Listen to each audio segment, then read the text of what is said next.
Lesson 136. Sickness is a defense against the truth. So powerful. No one can heal unless he understands what purpose sickness seems to serve. For then he understands as well its purpose has no meaning. Being causeless and without a meaning, full intent of any kind, it cannot be at all. When this is seen, healing is automatic. It dispels this meaningless illusion by the same approach that carries all of them to truth and merely leaves them there to disappear. Sickness is not an accident. Like all defenses, it is an insane device for self-deception. And like all the rest, its purpose is to hide reality, attack it, change it, render it inept, distort it, twist it, or reduce it to a little pile of unassembled parts.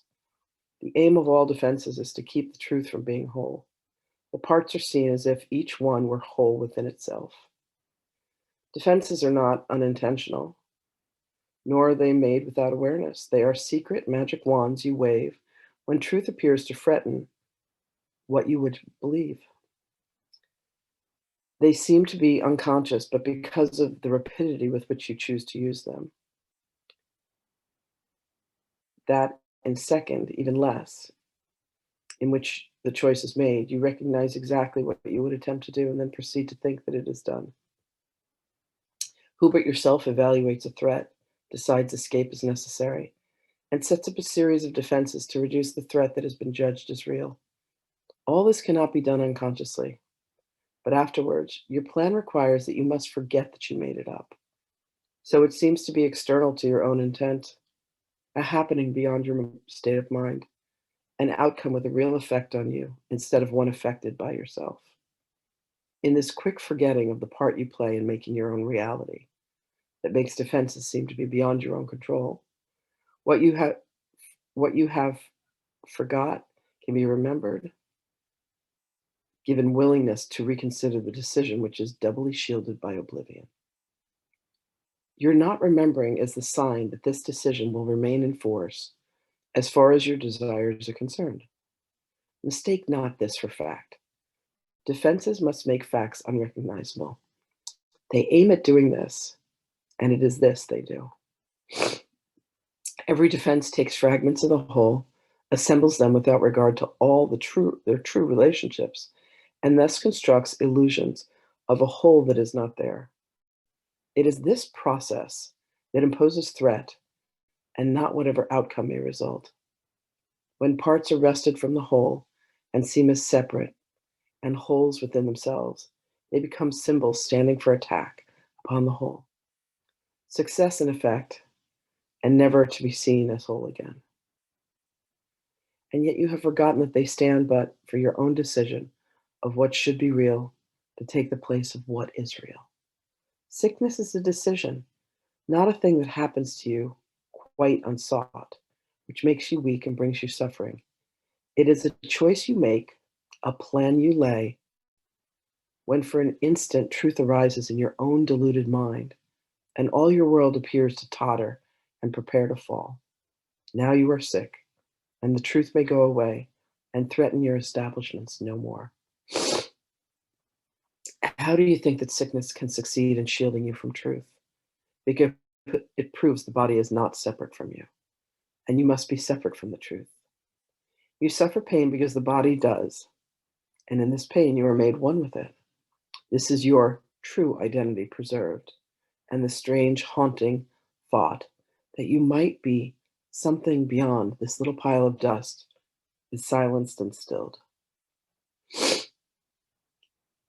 For see, this dust can make you suffer, twist your limbs and stop your heart, command you to die and cease to be.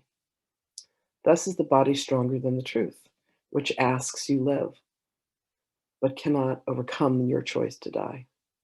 And so the body is more powerful than everlasting life, heaven more frail than hell, and God's design for salvation of his Son, opposed by a decision stronger than his will.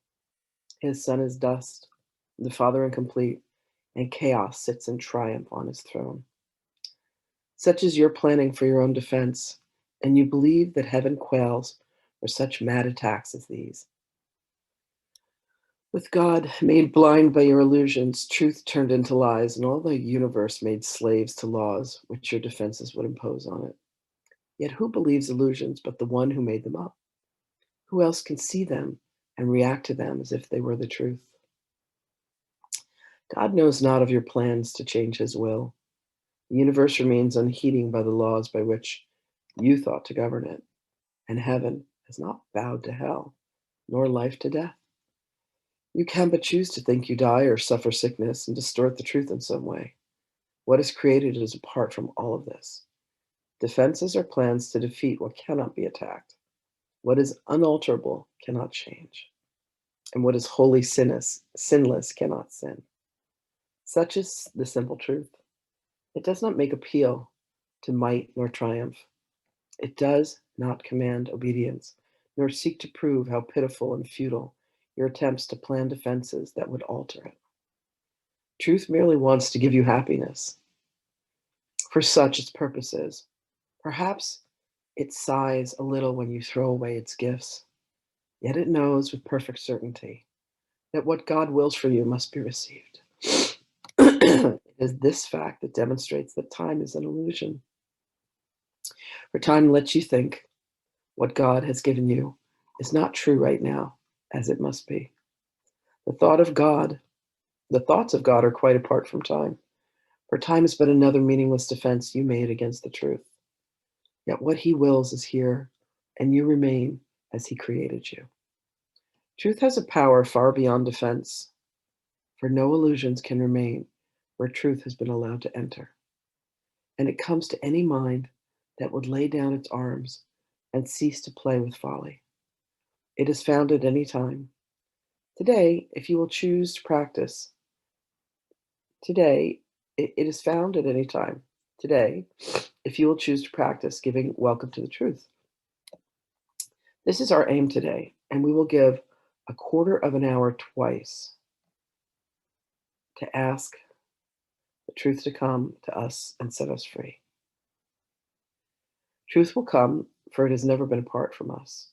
It merely waits for just this invitation, which we will give today. We introduce it with a healing prayer to help us rise above defensiveness and let truth be as it has always been. Here's the prayer. Sickness is a defense against the truth. I will accept the truth of what I am and let my mind be wholly healed today. Healing will flash across your open mind as peace and truth arise to take the place of war and vain imaginings. There will be no dark corners sickness can conceal and keep defended from the light of truth. There will be no dim figures from your dreams, nor their obscure and meaningless pursuits with double purpose insanely sought, remaining in your mind. It will be healed of all the sickly wishes that it had tried to authorize to obey, the body to obey. It will be healed of all the sickly wishes that it tried to authorize the body to obey. Now the body is healed because the source of sickness has been opened to relief. And you will recognize you practice this well. The body should not feel at all. If you have been successful, there will be no sense of feeling ill or feeling well, of pain or pleasure. No response at all is in the mind to what the body does. Its usefulness remains and nothing more. Perhaps you do not realize that this removes the limits you had placed upon the body by the purposes you gave to it. As these are laid aside, the strength the body has always will be enough to serve all truly useful purposes. The body's health is fully guaranteed because it is not limited by time, by weather or fatigue, by food and drink, or any laws you made to serve it before. You need do nothing now to make it well, for sickness has become impossible. Yet this protection needs to be preserved by careful watching. If you let your mind harbor attack thoughts, yield to judgment, or make plans against uncertainties to come, you have again misplaced yourself and made a bodily identity, which will attack the body, for the mind is sick. Give instant remedy should this occur by not allowing your defensiveness to hurt you longer. Do not become confused about what must be healed, but tell yourself, I have forgotten what I really am, for I mistook my body for myself. Sickness is a defense against the truth, but I am not a body, and my mind cannot attack, so I cannot be sick. Perfect. Perfect, perfect, perfect. It's extraordinary how these lessons come exactly when you need them. I have a friend who's sick in the hospital, and those are going to be some perfect words for her. All right. Let's see what Magdalene has for us today.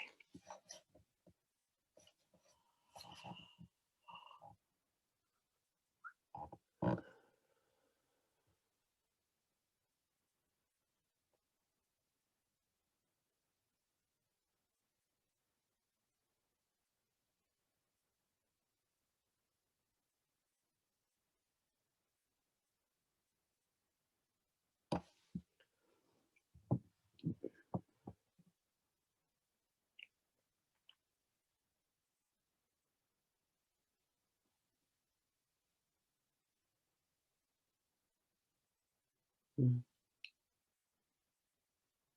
Greetings, beloveds. The mind of God is extraordinary in that it can make manifest any circumstance and any condition. If the mind has come to believe that the body is real, it will indeed manifest illness. It will indeed manifest disease in an effort to assert that the reality of the body is indeed real. Understand that any illness, any illusion that has been made within the mind, that has aligned itself with a belief in the body, with a belief in the ego, will create conditions and circumstances, will believe in time, believe that there has been a past, feel guilt and shame and remorse for things that have been done, hold fear for what is to come, feeling uncertainty, rather than resting within the peace and the wisdom and the knowledge that all that is truly real is the essence through which God created each of us, which is that of love and that of truth. And the belief in the body does indeed obscure the truth. When one can stand and say, my body is sick, my body is weak, my heart does not work, I have cancer, I have lung disease, I have this, I have that. All one is doing is continuing to keep up the facade that the human body is vulnerable to disease, to illness, to time. The body ages. People say, I have come of a certain age, it is time for me to die. I do not truly believe in everlasting life. I do not believe in a life that is eternal. By the way, the bodies were created to live for a very, very long time, upwards of 1,000 years. But what has happened is there has been a belief that disease can exist, that these bodies are vulnerable, that these bodies are real. And you have forsaken the truth. And the truth is that you are as God created you. And God did not create a body, God created a soul and a spirit. The soul and the spirit has descended down into a body within this time space continuum. And you were granted a mind that has been inculcated, that has taken on many beliefs that say illness occurs, disease occurs, war occurs, famine occurs, people are raped, people are murdered, people are harmed, people hurt children, people hurt each other, people destroy trees and plants and animals. There are carnivores, and the list goes on. But, beloveds, the truth of your beingness, when you step into the realms of your heart, when you can once again find yourself within the true mind of God, you have aligned yourself with the will, the heart, and the mind of God, as you will find truly the illusion of what it is that you have created of what it is that you have agreed to, of the beliefs that you hold deeply within the levels of your mind that say, my body is diseased. It should look this way. It should look that way. Understand that you are not your body. It is a tool or a vehicle that you have that is used for you to remember. You can allow it to be the most magnificent version, free from illness. You can look upon your body with love, and the countenance of your body is imbued with harmony. Rather than feeling shame or guilt about the shape or the size of it, there are things that you can do to be in alignment with the rules that have been laid out for the use of the body within this dimension. But truly, beloveds, what there is for you to understand is that the mind that created the illness, the mind that has created the shape of the body, can indeed look for the truth, find it, and allow the body to come back into health. You have heard countless stories of those who have had cancer, and by using humor and by using certain foods, they allow themselves to heal. But what has truly happened is it is not the circumstance, except that the mind has righted itself. It has aligned itself and has said, if I eat this, if I act in this way, if I laugh rather than cry, if I focus on happiness rather than sadness, I can bring my body back into alignment. But understand, beloveds, that there was a truth from within that said, I choose to see differently. I choose to act differently. And then all of this illusion, all of this Maya merely disappears. But beyond that, beloveds, it comes back into alignment with the truth of God. And the truth lies within you. So by giving 15 minutes twice today, you seek within and you say, Holy Spirit, show me the truth. Show me the truth of my mind. Show me the truth of my body. Show me the truth of my circumstances. Allow me to yield my ego to the love of God. Allow me to see that sickness is indeed a defense against the truth. And allow the truth to come forth, beloveds, and allow yourself to yield to the truth. For the truth shall indeed set you free. It shall set you free of any afflictions. It shall set you free of any diseases. What is the truth that you yourself have not wanted to look upon? And allow yourself to go into your heart and allow the truth to come. And the truth will come, beloveds, just by your sheer intent. And allow the Holy Spirit to guide you to the truth. And in that truth, you will find God waiting. You will find love waiting. For that is the truth of you, that love and that purity. So delight, beloveds, in your truth. And indeed know that sickness has been used by the egoic mind to distract you, to keep you from knowing the magnificence that you are. And that was a choice that you had made. And the choice that you can now make is to bring yourself back to love, back to truth, and back to health. For that is the mind that God had when God created you. And the truth is, beloveds, that you are as God created you. We all are.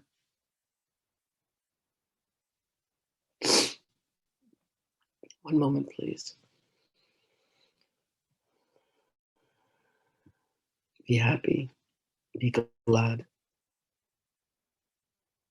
Find that truth within yourself, beloveds, and live from there. Know that you have our blessings. Know that we are with you always. And we will speak with you again.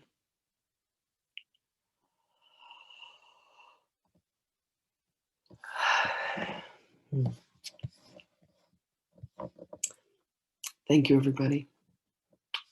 I love you, and I'll see you tomorrow.